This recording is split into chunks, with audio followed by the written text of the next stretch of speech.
Nobody noticed the night Chimamanda stopped crying. It was strange, because babies cry for everything.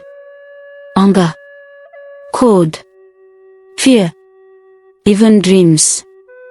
But that night, when the rain beat hard on the rusted zinc roof of the old house in Umu's village, the baby did not cry. She was 3 days old. The women in the compound whispered, "Maybe she is too calm. Or maybe something followed her from the spirit world."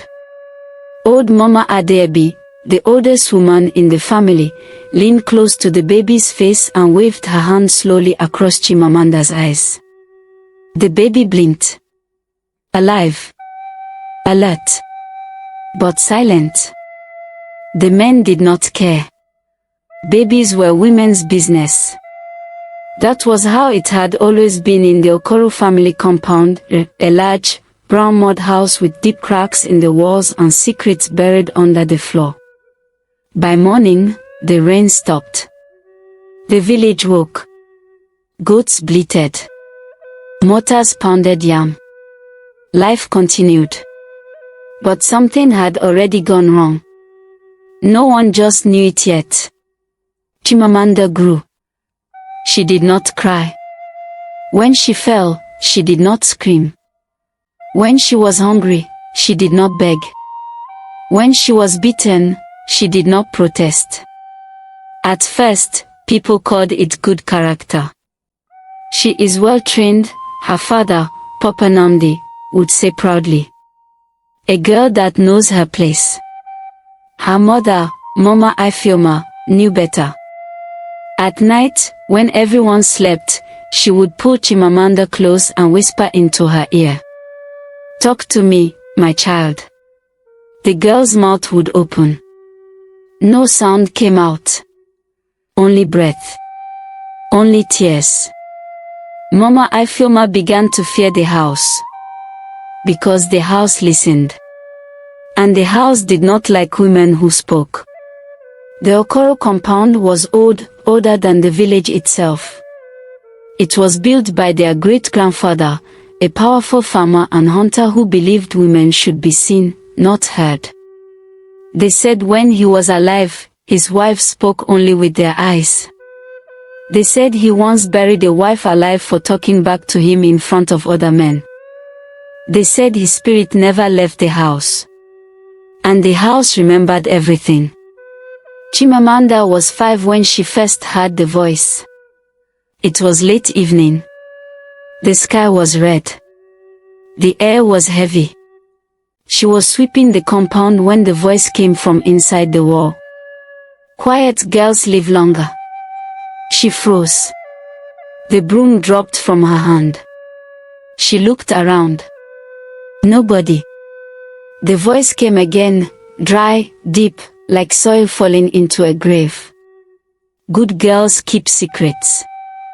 Her chest tightened. She ran inside the kitchen and hugged her mother's wrapper. "Nne," she tried to call. Nothing came out. Only the wall answered. As Chimamanda grew older, the silence grew heavier. In the Okoro family, men spoke freely. They shouted. They laughed loudly. They argued. They commanded. Women listened.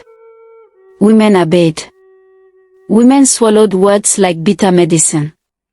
When food burned, the woman was beaten. When a man failed, the woman was blamed. When a girl spoke, she was punished. Chimamanda watched it all. And she learned. Her brother, Chijioke, was younger than her by 2 years. Yet he could talk. He could shout. He could insult elders and still be forgiven. A boy is a boy, Papa Namdi would say. When Chijioke broke plates, Chimamanda was beaten. When Chijioke stole meat, Chimamanda was punished. When Chijioke lied, Chimamanda was blamed.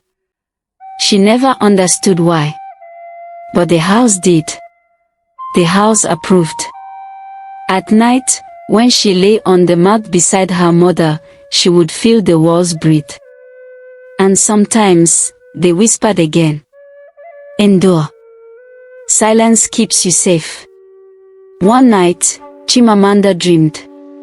She stood in the middle of the compound. All the women of the house stood behind her, dead and alive. Their mouths were sewn shut with red thread. Their eyes were open, crying blood. One woman stepped forward and touched Chimamanda's throat. They took our voices, the woman said, without opening her mouth. They are keeping yours. Chimamanda woke up screaming.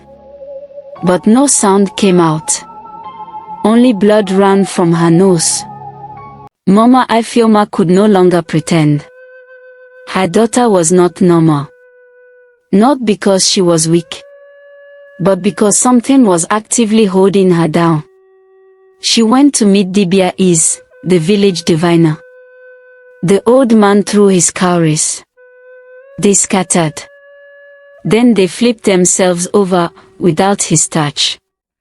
His face darkened. This child's voice is not missing, he said slowly. It is imprisoned. Where? Mama Ifeoma asked, shaking. In the house. The diviner refused to say more. Some things, he said, were family curses, not village matters. Ask your husband, he warned. Mama Ifeoma laughed bitterly. Ask a man who believed women's silence was a blessing.